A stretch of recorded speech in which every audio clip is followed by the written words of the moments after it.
Hey everyone, Casey here, 24, female. I've been a fan of this channel for ages. I figured it was finally time to share my wild revenge story. Now, something you should know before we get into this. I've always been a bit of a pushover. My self-esteem growing up was practically non-existent, but I was working on it. Enter Arlen, my knight in shining armor. We met in college and I knew he was the one.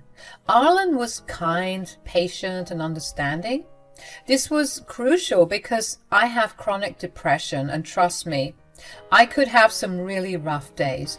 But Arlen stuck by me with no complaints, just pure love and support always. Now, here's where the plot thickens. Arlen's mom, Catherine, entered the scene. I thought, hey, having a strong, confident mother-in-law like her could be good for my self-esteem, right? Boy, was I wrong. Catherine was a force to be reckoned with, and not necessarily in a good way. Picture J-Lo's fierceness, but imagine it directed at you all the time. As the years went by and Arlen and I were still dating, I started seeing more and more of Catherine's true colors. She wasn't just confident, she was domineering. It felt like she wanted to control every aspect of our lives. And I, being the pushover that I was, went along with it to keep the peace. Arlen was a mama's boy, and challenging his mom was like walking on eggshells. Plus, I didn't want to make a fuss because, well, for a long time, I thought that I was the problem. I thought that I just couldn't handle her because of her confidence, and that I was a weak, sensitive little boy. Boy, was I wrong. Oh my goodness, Casey, what on earth are you wearing? It's just sweats. No, this is awful. Remind me to take you shopping. Come on, Mom. Don't talk to her that way. Oh, shut up. I'm not talking to her in any way, just as a concerned future mother-in-law. She would always give me this hot and cold behavior. She loved backhanded compliments, so it was hard for me to determine whether she was just being feisty or downright bitchy. So here's the deal. Catherine, my mother-in-law, is not your typical middle-aged woman. She's the kind who still parties like it's 1999, and I'm not talking about a quiet evening with a glass of wine. No, we're talking shots of vodka, whiskey, tequila, you name it. Just out here living her best life all day, every day. Now, don't get me wrong, I understand the appeal of a good time, but when your mother-in-law is throwing back shots like she's still in college, it can get a little, well, wild. And this isn't just a recent development. Catherine has been a party animal from the get-go. In fact, her partying ways back in college is what landed her in a bit of a pickle, pregnant at 19 with Arlen. Classic case of not knowing who the dad was because she was living life on the edge. You'd think someone her age would have outgrown those antics, but nope. Catherine was still going strong.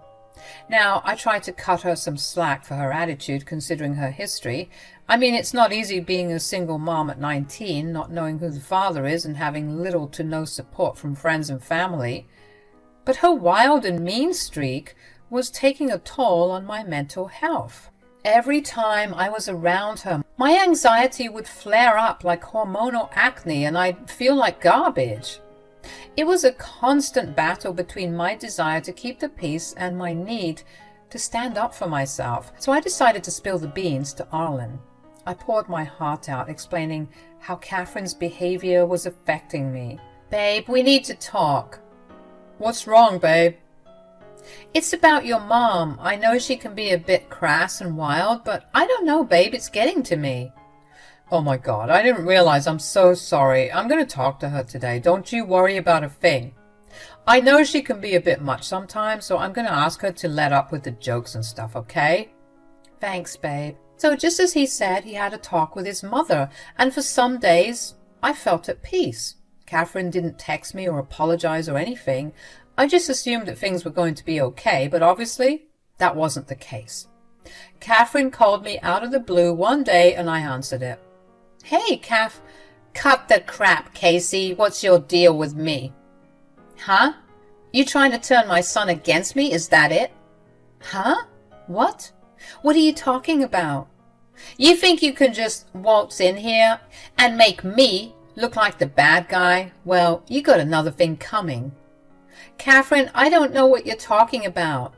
Don't act all clueless now. You told Arlen that I was being too mean to you.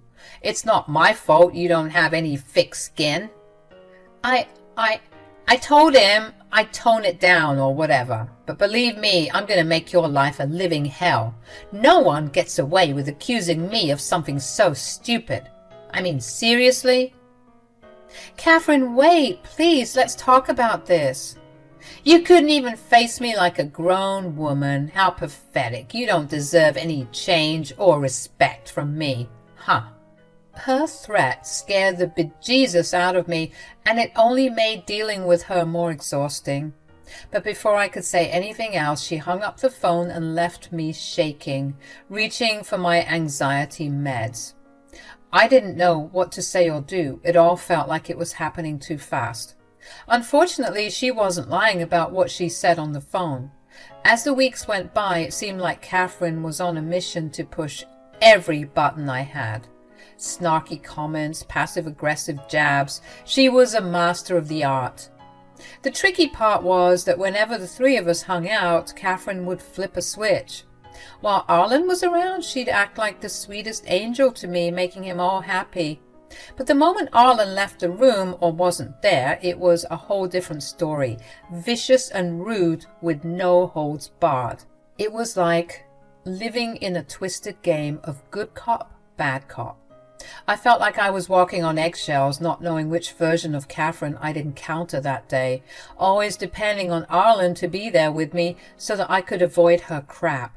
The mental gymnastics of trying to keep up appearances were draining the life out of me.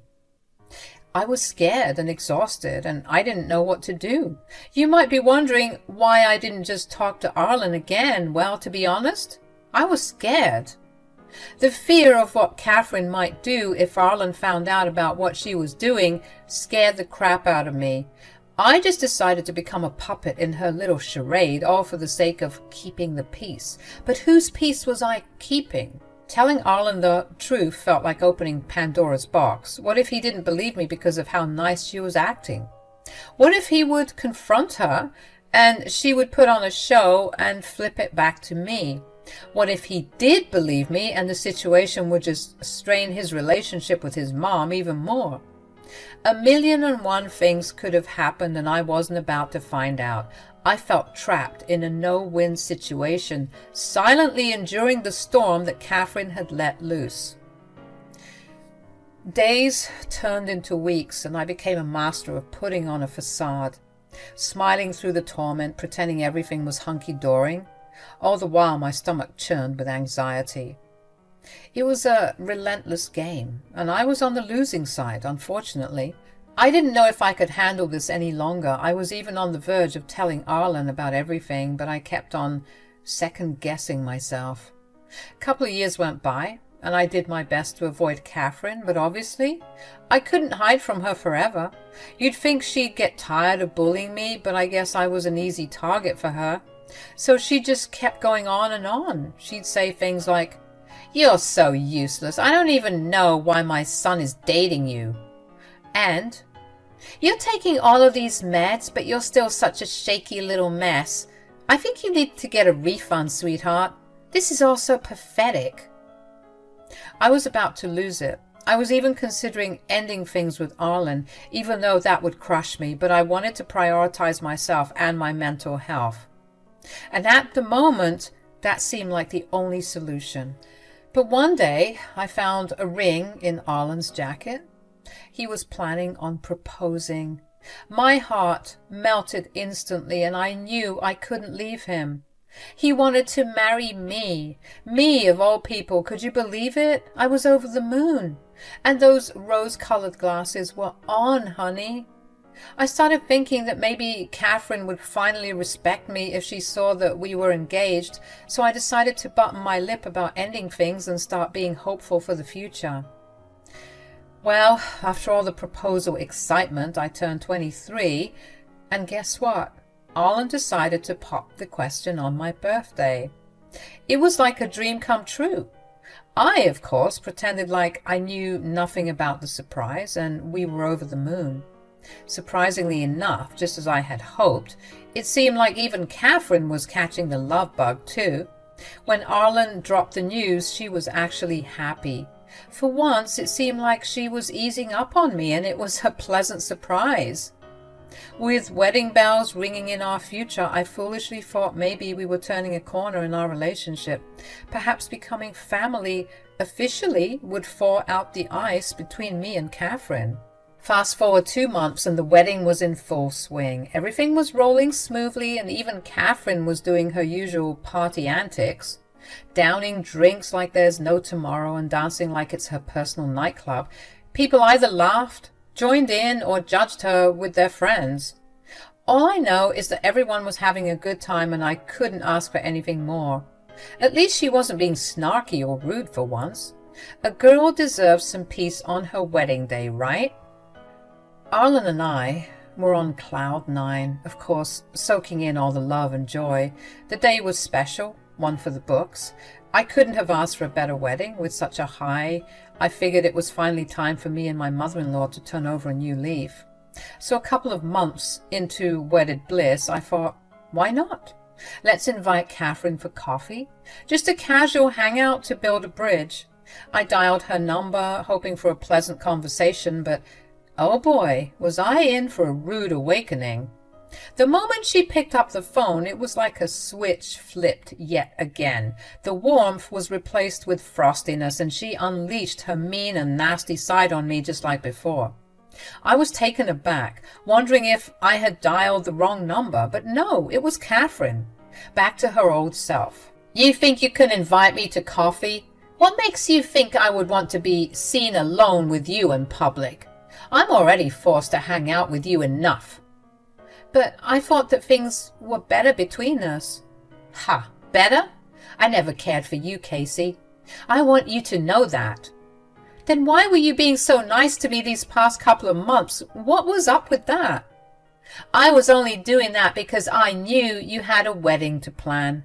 Sheesh, you think I was actually being nice? Don't make me laugh. You know what, Catherine? I did think you were being nice. Listen, you should be thanking me, okay? I cut you some slack because I knew my son would notice you being all depressed and mopey during your wedding planning.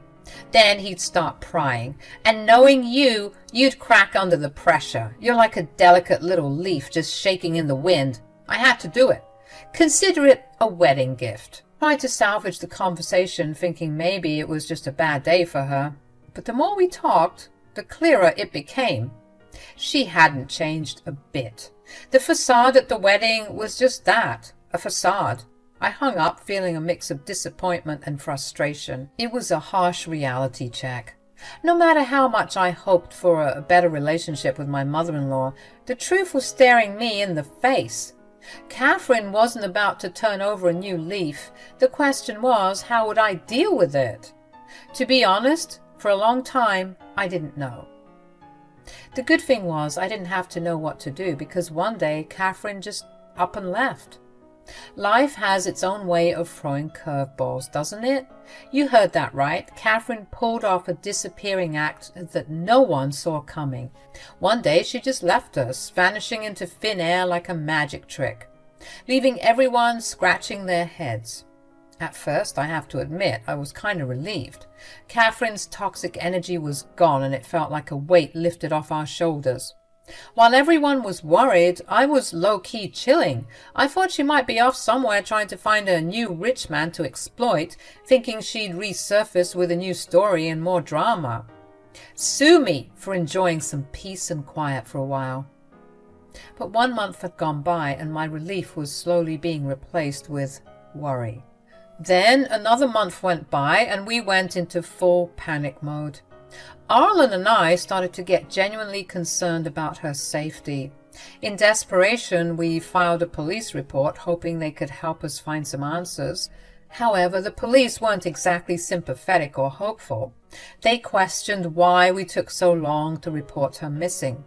The longer you wait, the lower your chances of getting answers you'd like to hear, they said. It was a tough pill to swallow. Arlen was broken. It tore at my heart to see him like that. She's always been reckless, I know that. But disappearing like that, for this long. Something is wrong, Case. I can feel it. I know this is a lot to handle, Arlen, but I promise you we'll find her. How could she be so stupid? What was she thinking, disappearing like that? Do you think she did this on purpose? Babe, I think you need to sit down, okay? This is a lot and you need to rest. I'm so sorry about everything that's going on. As his wife, I did my best to comfort him, but the uncertainty was eating at both of us. A total of 7 months had passed, and we were forced to accept the grim possibility that Catherine might no longer be alive. We tried everything, search parties, news interviews, social media campaigns, but all in vain. It was a dark time for Arlen and me. 2 more months passed, making it a total of 9 months since Catherine went missing. Arlen and I had slowly started to accept that she might never be found. We were doing our best to pick up the broken pieces, trying to move forward without the closure we desperately wanted. Just as we were settling into our new reality, life threw us yet another curveball. I was in the kitchen cleaning the dishes when the doorbell went crazy. I figured it was probably just the neighborhood kids playing pranks again, but when I opened the door, I was met with the shock of a lifetime. There stood Catherine, alive, but not so well. She looked like a mess, just dirty. She also appeared to be high on something. Listen, I don't have much time, okay? You need to hear me. What I'm about to say is going to sound crazy, but I need you to stick with me on this, okay? Okay? I was too stunned to speak because what added to the shock was that she was holding a newborn baby in her hands. Even though I was as quiet as a mouse, Catherine, in her crazy state, started singing like a canary. It was the first time I saw Catherine look scared, vulnerable even, and the entire situation overwhelmed me. I didn't know what to make of it. The woman who had disappeared without a trace, leaving everyone in pain, was now standing on my doorstep looking like she'd been through the ringer. And what about the baby? The whole scene raised more questions than it answered. What's going on? Whose baby is this? Like I said, I don't have time to explain. The police are on their way and I need you to pretend that this baby is yours and hide me in your bathroom. What? Oh my God, Casey, I don't have time to deal with your airheadedness right now. What part of this are you not getting? All of it. Ugh, I don't even know why I came here, but I'm here now and I need your help, okay? I think they saw me coming here, so they'll be here soon. Take the baby. Not until you tell me everything that's going on and where you've been. We were worried about you, you know. How could you vanish like this? And why do you look like that? Are you high? Is this baby stolen? What? No, that's crazy. It's my baby. She said that as if it was the most normal thing to say. I felt like I was in some horrible nightmare. It's my baby, okay? I gave birth a week ago. That's why I've been gone. I couldn't face you people with a baby bump. Who's the father? Some man I met in Cali, okay? Jesus, is this an interrogation? I told you, I won't help you until I get all the details. Ugh, fine. His name is Ernesto. He's this swanky guy who's really cool and rich. He's been my secret lover for like 3 years now. 3 years? Why didn't you tell us? Because he does some not so legal things. Is that why the police are on their way? Casey, you're getting on my nerves. Let me in and take the damn baby, will ya? I swear to God, it's like I'm talking to a plank of wood, so dense. Even in this crazy situation, Catherine still found time to be a jerk to me. It's almost impressive how she can keep up her bad attitude. I asked Catherine if she was sure the cops were coming, and she was all confident and scared, saying they were on their way. So against my better judgment, I let her inside and took the baby. Time passed and no sign of the cops. Catherine, thinking they wouldn't show up, went back to her usual mean self towards me. Unfortunately, Arlen was away on a business trip and he wouldn't be back for another week. I didn't tell him about this because I didn't want him to worry. Don't judge me, you all. I panicked. It was all too much to handle. So that means we were left alone with each other and a newborn baby to take care of. All of those feelings of anxiety came back. Catherine, maybe because she was high or stressing out, started telling me more about her situation, stopping often, showing a mix of embarrassment and anger at her current problem. Turns out, this Ernesto guy she got mixed up with was really bad news, dealing in all sorts of shady stuff. Now, she was being chased after by the cops because of the crap he was doing. 2 days went by and it seemed like the police had lost Catherine, and she had become ruder and ruder with each passing minute. She also dumped her baby on me like I was some nanny, and I was getting fed up. But just when we thought we might catch a break, I heard the doorbell ring, and to my surprise, 2 police officers stood at the door. I was holding the baby and Catherine was pigging out on the couch. When the police arrived, Catherine sprinted to the kitchen to hide like a kid caught with their hand in the cookie jar. The cops started asking questions, describing Catherine's appearance and wanting to know if I knew anything about her. That's when it hit me, the perfect chance for some payback. I was going to save her, but then I thought, why? Because all she's ever done is treat me like crap. Even now, after clearly making such a big blunder, she was being mean and pawning her kid off to me like she didn't give a damn. She didn't deserve any sympathy from me, so guess what I did? I spilled the beans, telling them I knew exactly who they were talking about, and surprise, she was in my house right now. The police looked relieved and explained that she was a dangerous woman with a lot of questions to answer, saying that they had been searching for her for ages. They said she needed to be arrested ASAP for her shady dealings. But before they could barge in and take Catherine away, I was asked if I could have a minute to talk to her. So there we were, me, the baby, and the cops all huddled in the kitchen where Catherine was shaking like a leaf. "Casey, what the hell? You let them in?" Yes, I did. "Why would you do that?" "Because you're an awful person and you clearly need to be locked up. I don't know what you did exactly, but you're finally gonna get your karma." Catherine started bawling her eyes out, begging me to forgive her and to tell the cops the truth, but I wasn't about to cut her any slack and make up a story for her. I started snitching to the police, recounting everything Catherine had confided in me over the past 2 days, and telling them that she was dangerous. As Catherine cried and shook, the police led her away, and I couldn't help but throw a little sass her way. "Who's the one shaking like a leaf now?" So now I'm just here waiting for Arlen to come home from his business trip.